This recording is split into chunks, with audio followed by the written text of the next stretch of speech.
की ज्या वेळेला आम्ही दादांना फोन करायचो खरोखरच त्यांनी त्याच वेळेला तातडीने त्या प्रश्नाची गांभीर्याने दखल घ्यायची आणि सोल्युशन शोधून काढायचे. मग ते ताबडतोब त्यांनी एक नाही दोन नाही तर 4 कनेक्शन आम्हाला 1.5 इंची उपलब्ध करून गेले. त्यामुळं लाखो लिटर पाणी आम्हाला त्याच्यातून मिळायला लागलं. आणि त्याच्यामध्ये आता सगळे रस्ते चकाचक झालेले आहेत की जे नुसतं डांबरीकरण नाही तर कॉन्क्रीटचे रस्ते झाले सगळ्या प्राधिकरणमध्ये. पण दादांच्या व्हिजनमुळे रस्ते एवढे चांगले झाले, आम्ही चांगले काम होत असताना त्याचे साक्षीदार आहोत. त्यांनी आता एवढं मोठं कॉरिडॉर तिथं तयार होतोय असं परवा सँक्शन पाहिल्याचं मी पेपरला वगैरे वाचलं तुमच्या काही मीडियाच्या माध्यमातून. किती मोठी कामं आहेत, उपलब्धी आहे. आता काही विरोधक मंडळीचे चालू असतात, राजकारणाचा भाग म्हणून अनेक काही आरोप प्रत्यारोप हे चालू असतात. परंतु अशा माणसाला जर संधी दिली तर निश्चित या प्रभागाचा अजून खूप मोठा विकास होऊ शकतो.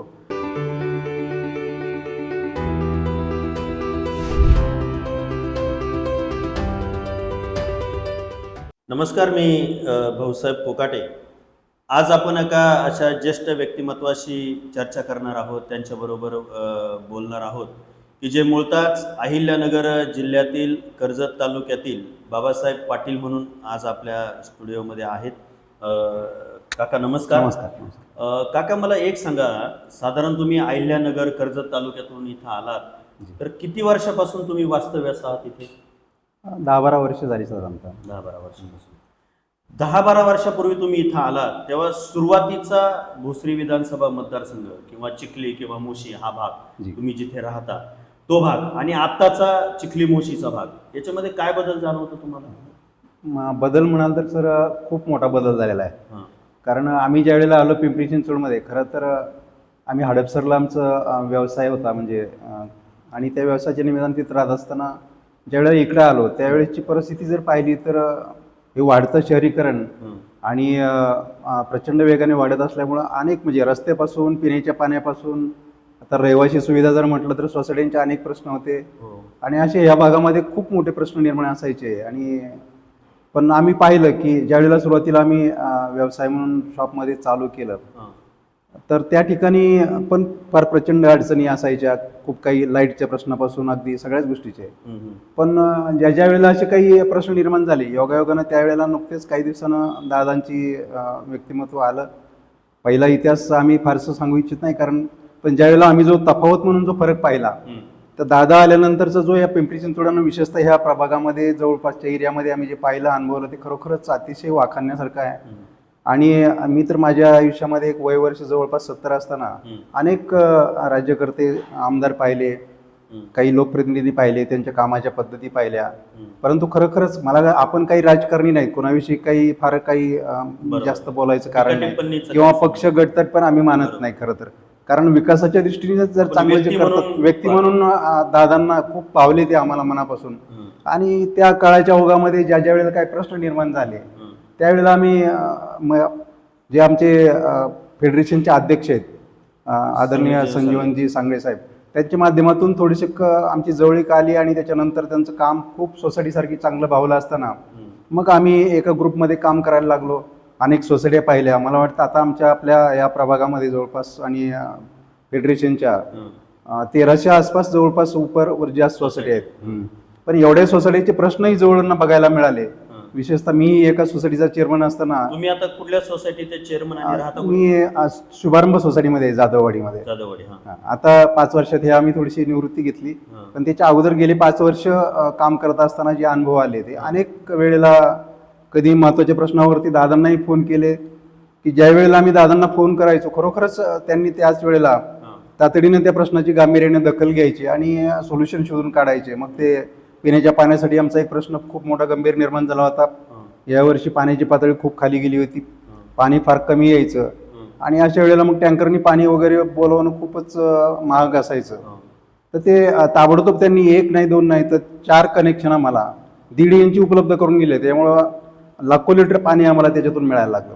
आणि खरं तर अनुभव असा होता की पाण्याचं कनेक्शनसाठी आता बोलू नये पण खूप काही अडचणी असायच्या. आपल्या महानगरपालिकेमध्ये सुद्धा अधिकारी वरून पाणी कमी असेल किंवा काही तांत्रिक अडचणी असूही शकतील, परंतु खूप काही लवकर कनेक्शन मिळत नसायचं. पण दादांनी आणि सांगळे साहेबांनी फटाफट फोन करून आणि वरिष्ठ अधिकाऱ्यांना सांगून ते सँक्शन करून दिले आणि केलं. मला एक सांगा काका, तुम्ही आता ज्या शुभारंभ सोसायटीमध्ये जी. राहता किंवा जाधववाडीत राहता, बदललेली जाधववाडी, जी. बदललेले चिखली, ह्या सगळ्या गोष्टी बदलल्या, विकास, रस्ते आले, पाणी जी. आलं, लाईटच्या सुविधा आल्या. तुम्ही इथं राहता ते समाधानी आहात आता असं खूप- वाटतं खूप- तुम्हाला? खूप समाधानी आहे, खरं तर समाधानी आहे, भयमुक्त आहे, निश्चिंत आहे. आणि तसं जर पाहिलं तर पहिलं जे होतं त्या अडचणी पण आता काही राहिलेल्या नाहीत. आता उदाहरण सांगायचं म्हणजे तो व्यवसाय आमचा सेक्टर 16 म्हणून या प्राधिकरणच्या एरियामध्ये. आता प्राधिकरण म्हणलं की निगडी प्राधिकरण निगडी लोकांच्या डोक्यात येतं. हो. पण मला तर वाटतं काकणभर अधिक म्हणजे निगडी प्राधिकरणपेक्षाही आमच्या इथल्या जर सुविधा पाहिल्या तुम्ही आता स्मार्ट सिटीच्या माध्यमातून किंवा काय वेगळ्या फंडातून पैसे बरोबर. मिळत असतील, पण दादांच्या व्हिजनमुळे रस्ते एवढे चांगले झाले, आम्ही चांगले काम होत असताना त्याचे साक्षीदार आहोत. त्या कॉन्ट्रॅक्टरला बऱ्याच वेळेला माझे अनुभव असे आहेत आयुष्यातले की कुठले तरी आमदार असायचे, त्यांनी ठेकेदार कोणाच्या तरी जवळच्या वशिल्यांना ते दिलेले असायचे, त्या कामाची क्वालिटी होत नसायची, परंतु हे काम होत असताना आम्ही डोळ्याखाली ते पाहायचो. बरोबर. अगदी एवढं चांगल्या क्वालिटीची कामं केलेली आहेत सगळ्या प्रकारची. आणि त्याच्यामध्ये आता सगळे रस्ते चकाचक झालेले आहेत की जे नुसतं डांबरीकरण नाही तर कॉन्क्रीटचे रस्ते झाले आहेत सगळ्या बरोबर. प्राधिकरणमध्ये. आणि साईडला हे ठोकळे वगैरे टाकून सगळ्या स्वच्छतेच्या गाड्या वगैरे जिथे तिथे येतात, सगळं व्यवस्था होते.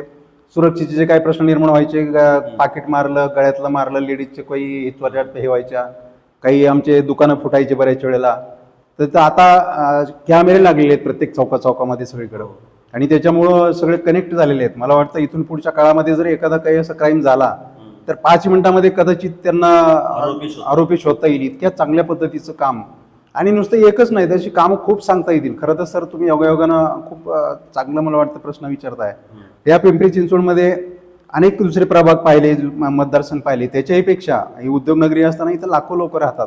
बरोबर. परंतु ह्या दादांच्या मतदारसंघातलं जे काम आहे ते खऱ्या अर्थानं उठून दिसणारं काम आहे. आम्ही राजकीय कोणाची स्तुती करायचा म्हणून भाग नाही, परंतु खरोखरच आणि जे व्हिजन म्हणतो आपण, कारण त्या व्हिजन त्या माणसाकडं मला तर थोडं आश्चर्य वाटतं खरं सांगायचं म्हणजे, की पैलवान पेशातला माणूस म्हणतात सगळेजण आणि आहेतही ते पैलवान पेशातले, पण एखाद्या पैलवान पेशातल्या माणसाकडे एवढं मोठं व्हिजन असू शकतं की जे खानदानी ज्यांची प्रस्थापित राजकारण्यांची मुलं आहेत किंवा ज्यांनी खऱ्या अर्थानं सामाजिक खूप मोठा कामाचा वारसा आहे, त्याही लोकांना त्या व्हिजनचं काही कळत म्हणजे इतके दूरदृष्टी नसेल.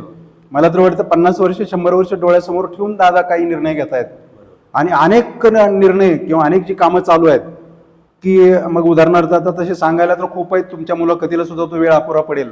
किंवा अनेक लोक तुम्ही दाखवताय असाल, तुम्ही तर खूप चांगले पत्रकार आणि तुमचं खूप चांगलं माध्यम आहे. आणि आता मग ते न्यायालयाचं काम आमच्या जवळ चालू आहे अगदी डोळ्यासमोर.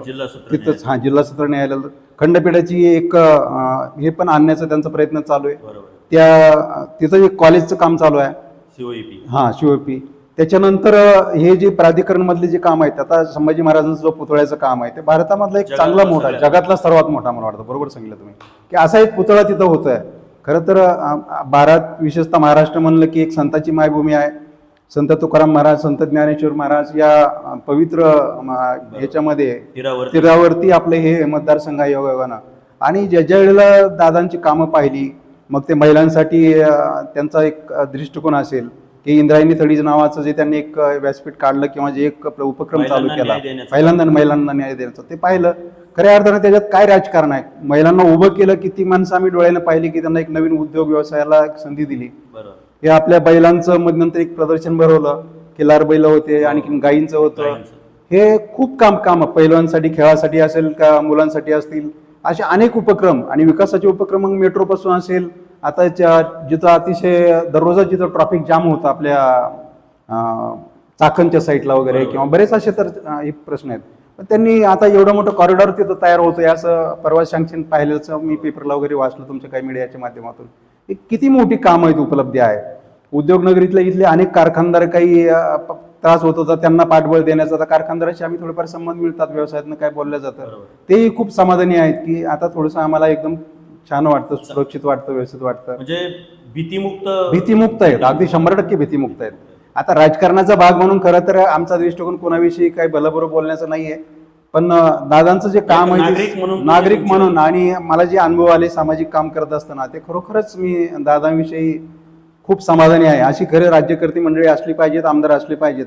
आणि म्हणूनच हे 10 वर्ष पाहिलं त्यांच्या आता व्हिजनची जी कामं राहिलेली अपुरी आणि त्यांच्या डोक्यात जी काही आहे, अशा माणसाला जर अजून परत संधी दिली तर निश्चितच खूप मोठं काम आणखीन उभं राहील आणि एक चांगल्या पद्धतीचा विकास या पिंपरी चिंचवडच्या ह्या प्रभागामध्ये निश्चित झाल्याशिवाय राहणार नाही. मला एक सांगा पाटील काका, तुम्ही हे सगळं भरभरून दादांबद्दल बोलत असताना, भरभरून या सगळ्या चर्चा करत असताना जी एक साधी गोष्ट आहे की आपण अहिल्यानगर कर्जत तालुक्यातून इथं आलात, इथं आता वास्तव्यास आहात, इथं तुम्ही वैयक्तिक समाधानी आहात.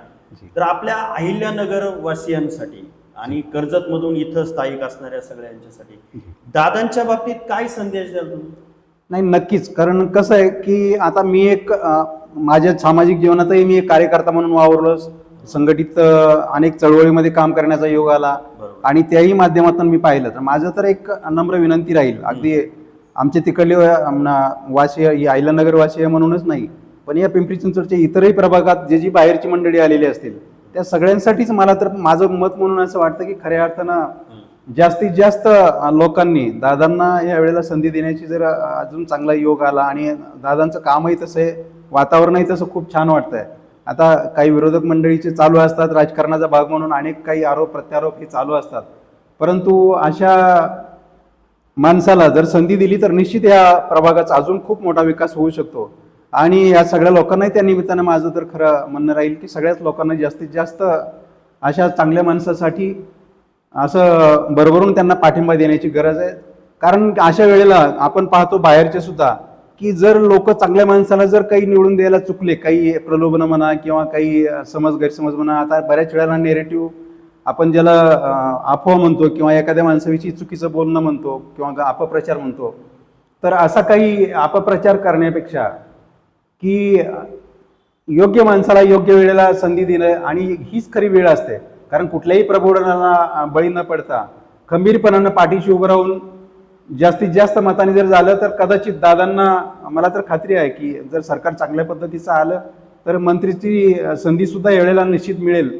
आणि अशा माणसाला जर मंत्रिपद मिळालं तर ते निश्चितच सगळ्यांच्या या प्रभागातील मतदारसंघातील भोसरी मतदारसंघाचा कायापालट अजूनही खूप काही विकास झाल्याशिवाय राहणार नाही. की खऱ्या अर्थानं तुम्ही आता बोलताना खूप चांगलं सांगितलं, मी जे बोललो ते त्याला अनुसरून.